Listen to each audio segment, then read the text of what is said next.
kunin ko yung microphone, marinig ka ng mga tao.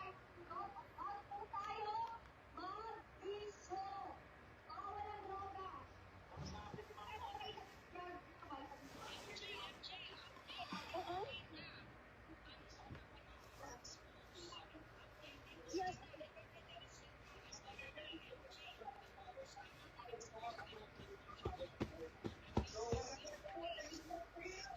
Oh, but naka-stream ba yun? Kasi nasa Viber ngayon si VP. Oo, So wait lang, anong gagamitin natin VP? Itong Viber or yung... Tatlo ang ginamit ko. Yung Zoom tsaka dito. Okay, Tsaka yung kung live. naka-unmute ka, paki-unmute mo and i-on mo yung video sa Zoom. Ana, naka-stream na ba yung Zoom? Yung sa Zoom?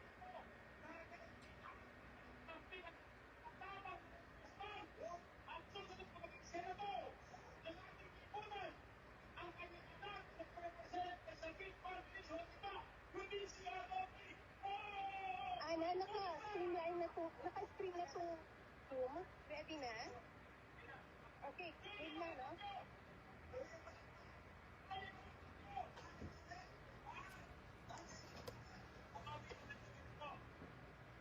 Game na?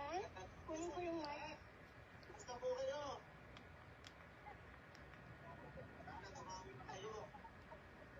Sa pala yun. Ako po yung anak. Naka-stream na to, no? Game na? Kunin ko na yung mic, ha? Nana, achieve mo kita po dito. Excuse me. Hindi na ba nababakas? Excuse me. Excuse me. Hi, Daddy. Hindi na.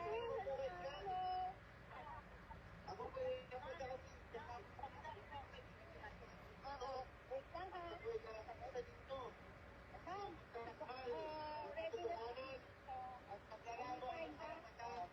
Magsasalita na siya para marinig din siya. Hindi naman sa kaibigan. Kasi, nakared. Hindi kayo, alam mo na, sasabihin ko lang, nung Friday night, sandali lang, Vicky, nagsasalita. Okay. Kong Mark so, after nito, kasama niyo ba si Dad? Okay, sige. Walang problema. Wait lang, ha? Okay lang. Si Anthony Lopez. Yung mga tao ngayon. Ito yung mga tao. Women's National.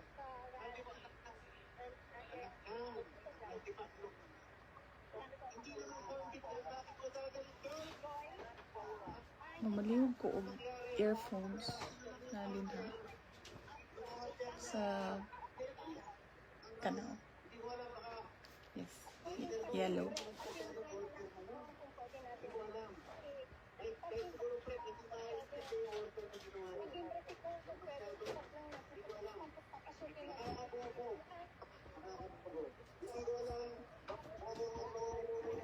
Hi, Niel.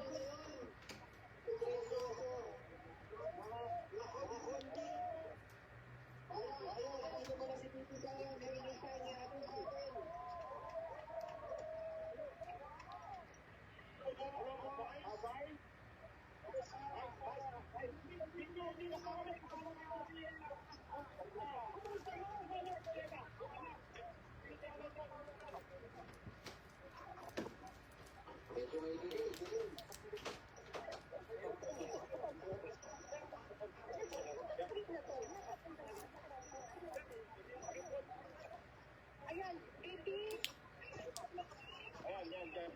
Baby. Ayan, Sabi mo, masarap po yung nagsasalita siya, no? andito po yung mga tao ngayon. Andito.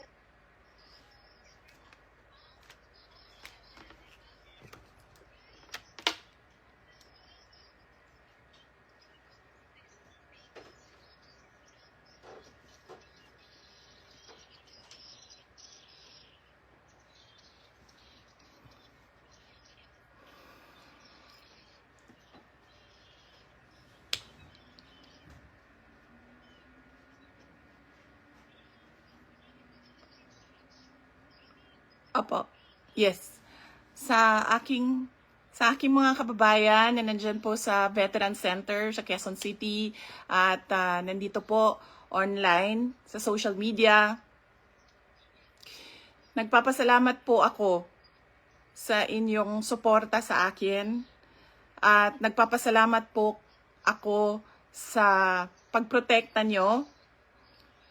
Unang-una po kay Yusek Zulaika Lopez at sa lahat po ng mga personnel ng Office of the Vice President. Lalong-lalo na po bukas dahil meron na naman pong hearing doon sa House of Representatives na ang Committee on Good Governance. Nagpapasalamat din po ang pamilya ni Yusek Laika Lopez, lalong-lalo na ang kanyang ina na si Nina Tanglao, sa inyong tulong sa kanyang anak, sa inyong pagbabantay sa kanya.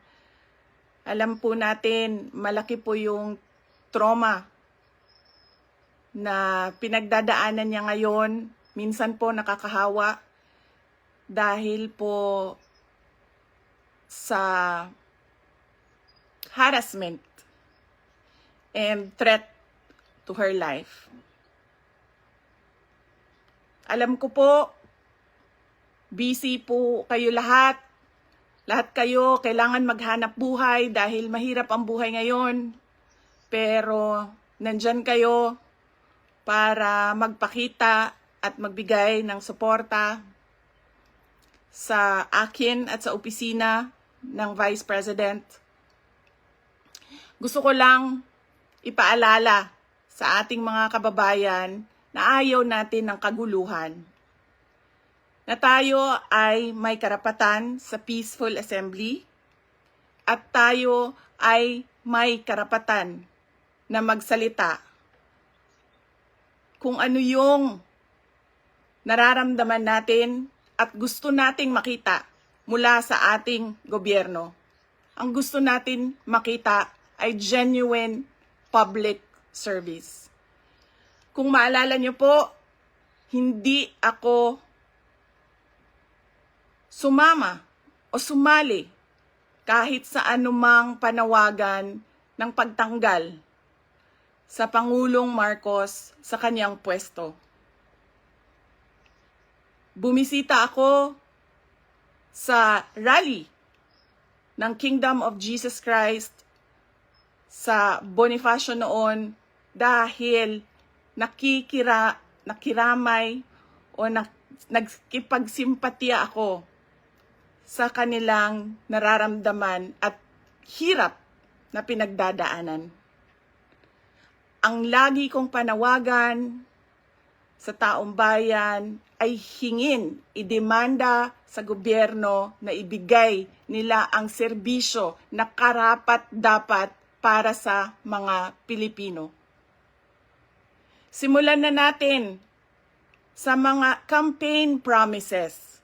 Dapat po, pag ang politiko ay nag-promise na magbibigay ng 20 pesos per kilo na bigas, dapat ay tinutupad yon dahil binoto ka ng mga tao base sa mga sinabi mo, base sa mga kampanya mo. Kaya dapat binibigay yan lahat. Kung ano man ang sinabi ng isang tao, ng isang politiko, ng isang kandidato sa entablado, dapat nakikita yan ng taong bayan. At higit pa, dapat ang nakikita natin. Hindi tayo dapat naghihirap, hindi tayo dapat pinapahirapan, kundi dapat nagpapakitang gilas ang ating gobyerno na sila ang pinakamagaling pagdating sa hustisya at karapatan ng mga mamamayan at kabutihan, kaunlaran at peace, kalinaw, kapayapaan sa bayan. Ulitin ko, dapat hinihingi natin sa ating pamahalaan ang karapat-dapat para sa isang maunlad at mapayapang lipunan. Mga kababayan, nararamdaman ko kung ano yung matagal nyo nang nararamdaman. Sinubukan ko na magtrabaho ng maayos sa Department of Education dahil yun naman ang aking pangako sa inyo. Ginamit ko ang pangalan ko, Sara Duterte, Inday Sara Duterte. Sabi ko sa inyo, trabaho, edukasyon, mapayapang pamumuhay. Pero anong nangyari? Binastos ang budget, ang Department of Education. Hindi ko na kailangan magbigay ng ebidensya. Nakikita nyo sa General Appropriations Act, simula sa NEP, papunta sa GAB, papunta sa BICAM, papunta sa batas. Nakikita natin yon. Dapat hinihingi natin na matino ang mga namumuno sa atin. Sinabi nila, ako daw ay krung-krung. Ako daw ay baliw.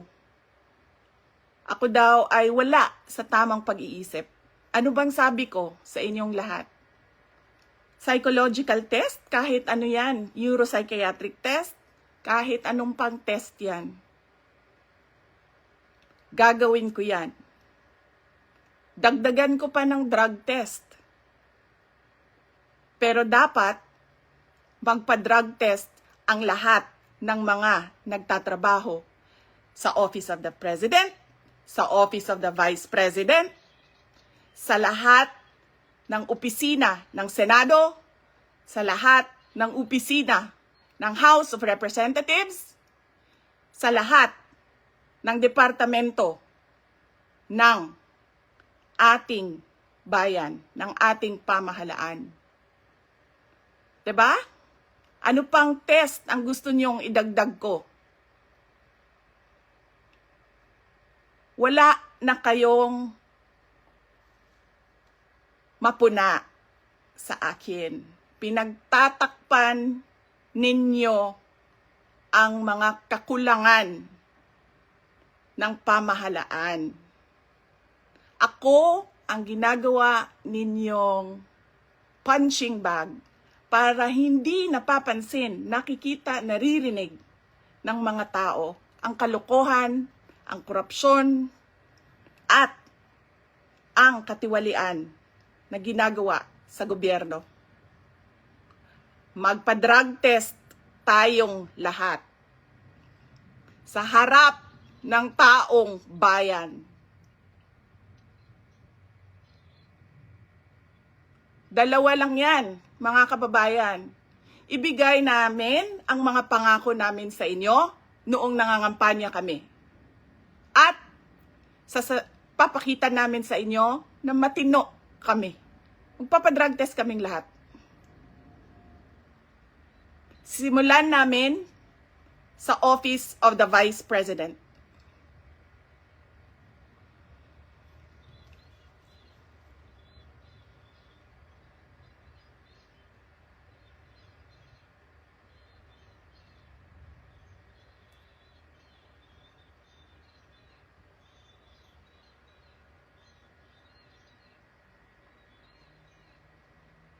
Ayaw nila tayo tigilan dahil hindi tayo sumusunod sa kanila. Hindi tayo nabibili ng pera.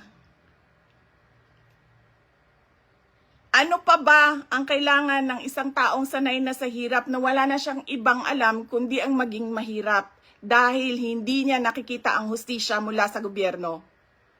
Mabibili mo pa ba yan? Hindi na. Dahil ang tao sanay sa hirap. At mali yun.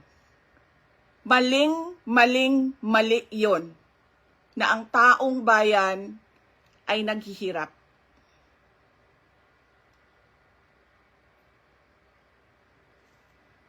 Mga kababayan, ulitin ko ang aking pagpapasalamat sa inyong suporta, sa inyong pagprotekta, at lalong-lalo na sa inyong pagmamahal. Nararamdaman ko yon. Mahal ko kayong lahat. Mahal ko itong bayan natin.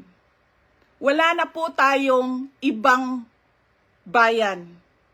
Hindi po tayo mga politiko at mga mayayaman na meron pong bahay kung saan-saan. Sa Australia, sa Singapore, sa Amerika, sa Spain, sa Europe, kung saan-saan ang mga bahay nila. Napakadali sa kanila na talikuran ang bayan. Pero tayo, saan tayo pupunta? Sa mga probinsya lang natin. Sa Samar, sa Leyte, sa Cebu, sa Bohol, sa Siquijor, sa Negros Oriental, sa Negros Occidental, sa Panay Island, sa Mindanao, sa Luzon. Doon lang tayo makakapunta, makakauwi kung magulo ang bayan. Pero ang mga mayayaman at mga politiko, iiwanan lang tayo. Kaya mga kababayan, paniguraduhin nyo na hinihingi ninyo sa gobyerno kung ano yung karapat-dapat para sa ating lahat. Hindi lang karapat-dapat para sa mga politiko at mayayaman. Nagpapasalamat po ako at paalala po ulit sa inyong lahat, peaceful assembly sa ilalim ng freedom of speech ang ating hangad.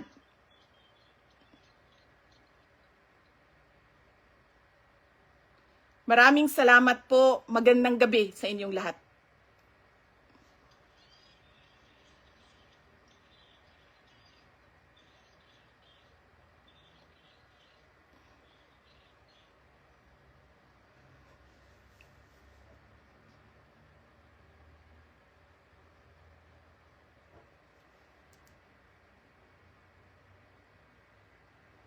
Laban.